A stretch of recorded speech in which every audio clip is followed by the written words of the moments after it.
পুরনো একটা বাংলা গান মনে পড়ছে। শুধু রাজ্যটা আছে, রাজা নেই। এমনও তো হতে পারে।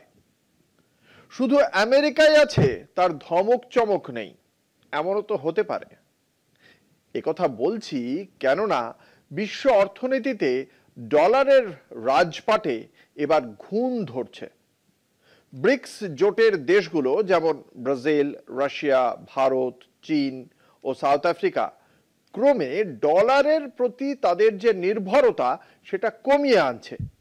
তেল কেনাবেচা থেকে শুরু করে আন্তর্জাতিক বাণিজ্যে এখন ইউয়ান, রুবল বা রিয়ালে লেনদেনের প্রবণতা বাড়ছে। প্রশ্ন একটাই, ডলার ডুবলে কি আমেরিকার আধিপত্যও টলে যাবে? গত বছর রাশিয়ার কাজানে অনুষ্ঠিত 2024 ব্রিক্স সম্মেলনে ফের আলোচনায় উঠে আসে নতুন যৌথ মুদ্রার প্রস্তাব। রাশিয়ার প্রেসিডেন্ট ভ্লাদিমির পুতিন জানান, আমরা ডলারের বিরুদ্ধে নই, কিন্তু যদি আমেরিকা আমাদের কাজ করতে না দেয় তবে বিকল্প পথ খুঁজতেই হবে।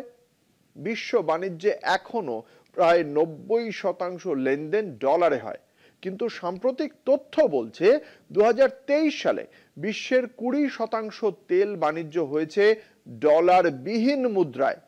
ব্রাজিল ও রাশিয়া ইউয়ানে লেনদেন শুরু করেছে, আর ইরানও ডলারে ব্যবসা না করার সিদ্ধান্ত নিয়েছে।